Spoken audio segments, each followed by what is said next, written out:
Hey guys, I hope everybody is doing well and surviving this quarantine life that we are living in and having to get used to nowadays. It looks like we've got another month or so here of it. Our state's directed us to stay inside, so we'll see how it goes. But anyway, today I'm going to be talking about the most underrated basketball set I think right now for investment, and that set is the 2018-2019 Panini Revolution basketball set. And I want to direct you to a site. I'm going to put a screenshot up as well.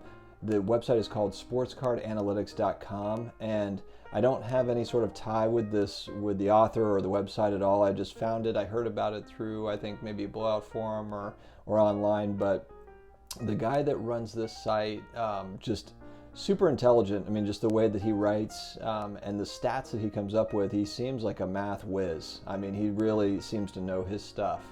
And the way that he breaks down his data is really, really interesting. So I would direct you to check out this site. But essentially what he does is he breaks down different sets of basketball cards. One of them he does kind of break down based on case breaks that he watches online.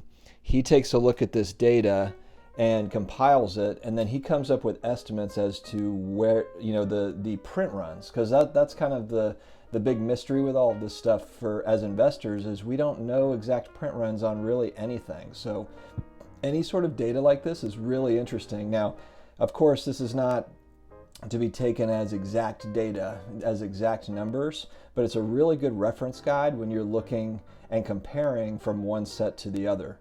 So this set, so you can see here, I've got the screenshot up, but he breaks it down as far as base veterans, base rookies, and then the different card types, whether it's Vortex, Rookie, Revolution, Liftoff, Shockwave, etc.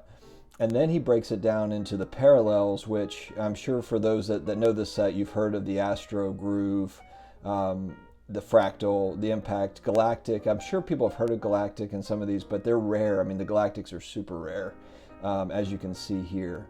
But I thought this was really interesting because if you're looking at prices for these cards, now this is of course of the years. This is Luka rookies and it's Trae Young rookies. So this is it's a great year for basketball cards. But when you look at the prices and the numbers on the estimated print runs compared to Prism, for example, I mean it's not even close. It's way less as far as estimated print runs. And so I wanted to bring this to everybody's attention because it could just be that these are just not as popular as Prism Silvers and base Prisms, and that's true, but that's how it is right this second. What's it going to look like in 5 years, 2 years, 3 years, 10 years? We really don't know. Is the Prism Silver going to be the standard, the one that everyone wants, every year? That could definitely change. So I mean, if I'm looking especially for those out there that are watching this that are long-term investors that are buy and hold, and there are a lot of you out there, this would mean a lot to me because 10 years down the road, print runs are going to matter. There's going to be times when the sports card market's not going to be red hot as it has been over the last year and a half. And so, there's going to be times where print runs are going to certainly matter a lot more. And so, I'm also going to put up, I just got, just as an example, I recently got, about a week ago, a Trae Young Impact rookie, PSA 10. I paid $103.50 for it. So, I mean, that's less than an Optic base PSA 10 is going for right now.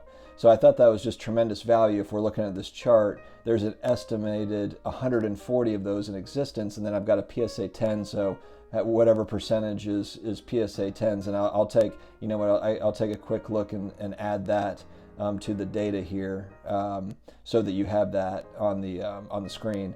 But anyway, it just shows you there's just not that many. And yeah, of course, you've got cases that haven't been opened, boxes that there's unopened product out there, but this is an important set for everyone to keep to stay focused on, keep an eye on. It might not even be in anyone's wheelhouse. I know there's a lot of people that do collect these because I've been bidding on these back and forth, and I've lost a lot of these auctions. So anyway, what are your thoughts? Comment below.